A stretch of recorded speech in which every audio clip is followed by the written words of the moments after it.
สบายดีค่ะน้อยแอนนามีคำถามอยากถามเลยค่ะว่าเฮ็ดจังไดจึงให้ตัวเองบ่ขี้คร้านคำถามว่าเฮ็ดแนวใดสิบ่ให้ตัวเองขี้คร้านข้อที่หนึ่งต้องฝึกต้องปฏิบัติฝึกใจให้ใจมีสมาธิให้ใจตั้งมั่นข้อที่สองต้องสร้างความระลึกรู้สึกให้ได้ถี่ต่อเนื่องให้เอาใจใส่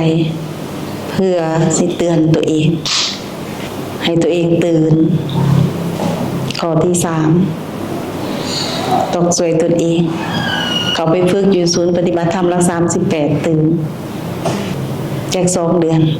เพื่อย่านเจ้าของแจ้งขึ้นพอสิให้ได้ย่านเจ้าของเตือนเจ้าของข้อที่สี่เฮาต้องรู้ต้องเข้าใจว่าขี้คร้านนี่มันเป็นเรื่องบ่ดีคันคนอื่นขี้คร้านเฮาสิมักบ่เฮาก็ต้องบ่มักแต่คันเฮาขี้คร้านคนอื่นก็ต้องบ่มักคนเฮานี่มักคนมีความขยันหมั่นเพียรอดทนอดกลั้นเฮาเด้บัดนี้ถ้าเฮาเลือกคู่ครองเลือกผัวเนาะถ้านี่ขี้คร้านเอาเฮาก็สิบ่เอาถ้าเอานี่ขยันดูมันเพียรเฮาก็สิพอยิ้มออกได้เงึกว่าเอาได้นะถ้าเฮามากเนาะเฮาก็ต้องเข้าใจว่ามันมีประโยชน์หยังการขี้คร้านมันได้ประโยชน์หรือมันเสียประโยชน์ต้องไปใส่สติปัญญาพิจารณาเฮาสิตื่นเช้าเฮาบ่ตื่นมันก็ผ่านไปเวลามันก็หมดไปเด้เฮาสิกวาดบ้านเฮาบ่กวาดเวลามันก็ผ่านไปเฮาสิไปทำกิจหน้าที่เฮาบ่ไปเฮาอยู่อีกมันก็หมดไปเวลาในสิ่งที่เฮาควรทำเฮาบ่ได้ทำสิ่งที่เฮาควรได้เฮาก็สิบ่ได้ประโยชน์ที่เฮาได้คือความมันขยันเพียรเฮาทำหน้าที่กิจการงานมันเรียบร้อย1 2 3เฮาก็ได้ประโยชน์แก่เฮาคันเฮาขี้คร้านเฮาก็สิได้แต่ขี้คร้านไผสิเอาความขี้คร้านขายเขาก็บ่ซื้อสมมุติว่าคนขี้คร้านไปขายแรงงานเขาก็บ่ซื้อ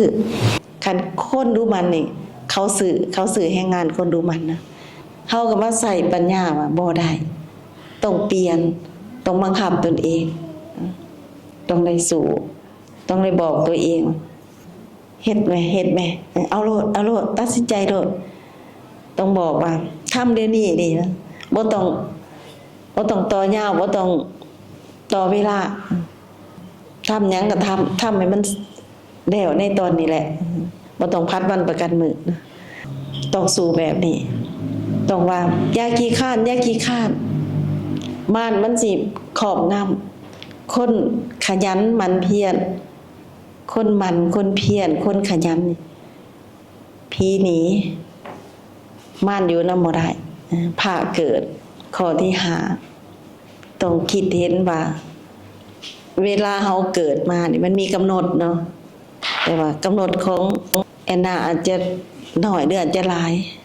วันหนึ่งมันมีจักชั่วโมงที่เฮาเฮ็ดหน้าที่ได้8ชั่วโมงเนาะผู้ขยันก็สิ10ชั่วโมงเดือนหนึ่ง28 29 30 31เนาะปีหนึ่งมันก็365วันหรือจังได๋เฮาสิปล่อยให้เวลามันหมดไปมันก็หมดไปเฮาต้องมาทบทวนว่าอายุเฮามันสิส่ำใดก็ส่ำเฮาออกเฮ็ดงานได้เฮาใส่ความรู้มันขยันได้มันก็อยู่ในเพียง60 ปี60 กว่าปีเฮาก็อ่อนแรงลงไปนะถ้า70 ปีก็เป็นคนเฒ่าแล้วแต่เฮาสิเอาตอนใดเฮาสิเอาบุญเอากุศลเอาบารมีเอาความดีความชอบเข้ามาใส่ชีวิตเฮาคันเฮาเอาตอนนี้แต่เฮาสิฮู้บ่ว่าอายุเฮาสิฮอด30 ปีหรือ60 ปี70 ปีบางเทื่อ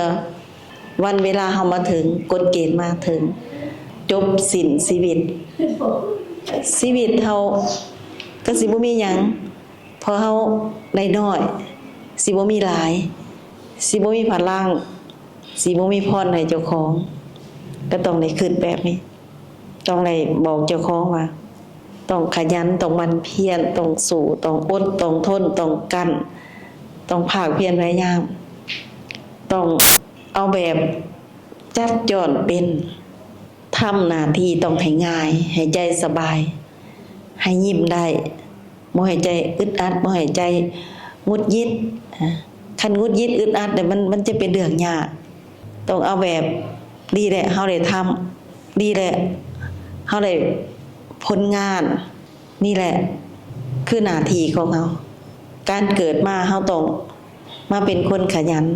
เฮาจึงสิรุดสิพ้นเฮาต้องช่วยตนเฮาต้องช่วยพ่อแม่เฮาต้องช่วยเอาความขยันเฮานี่เพื่อแผ่ช่วยไปก็ช่วยเฮาต้องคิดใหม่เฮ็ดจังได๋สิบ่ขี้คร้านก็ต้องรู้ต้องเข้าใจว่ามันมีผลดีบ่ขี้คร้านมันเป็นผลบวกหรือผลลบถ้าขยันหมั่นเพียรมันเป็นผลแนวใดมันก็ต้องเป็นผลดีผลสอบเอาแอนนาสิเลือกเอาดีสอบหรือสิเอาที่คนบ่ต้องการ เลือกเอาดีชอบ เอาบวกเนาะ โดย ก็ต้องขยันหมั่นเพียรบวกขึ้นบวกขึ้นคันเฮาขยันเนาะเฮาขยันหมั่นเพียรเฮาเพิ่มขึ้น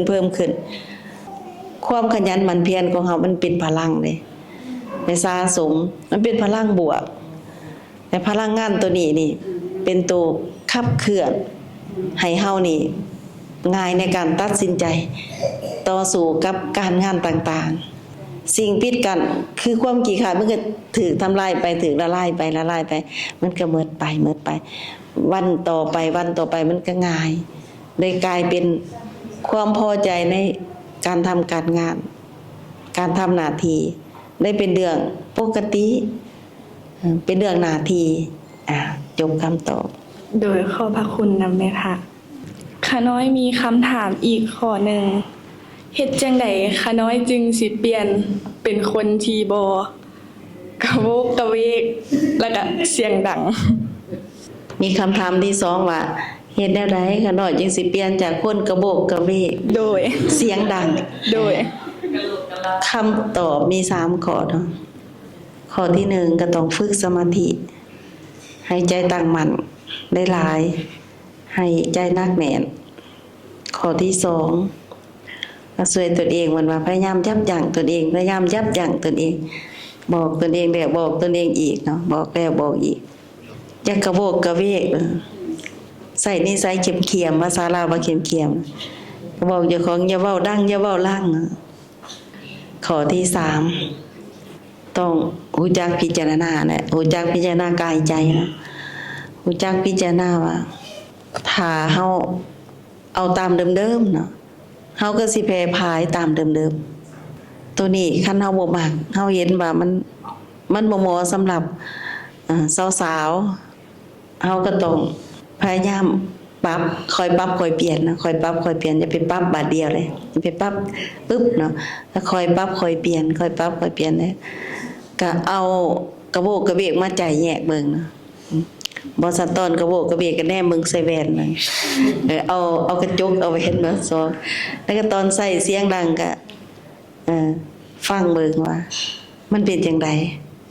แต่ใจเฮาจังสิถอนออกเด้นี่ถอนออกมันก็ง่ายๆดอกตัวนี้คือมันอยู่กับตนเองเอาความรู้สึกใส่2ก็มันบอกตนเองสอนตนเอง3ก็มันตักเตือนตนเองอีกอย่าคือเก่าอย่าเฮ็ดคือเก่าเด้อจบคำตอบโดยขอบพระคุณ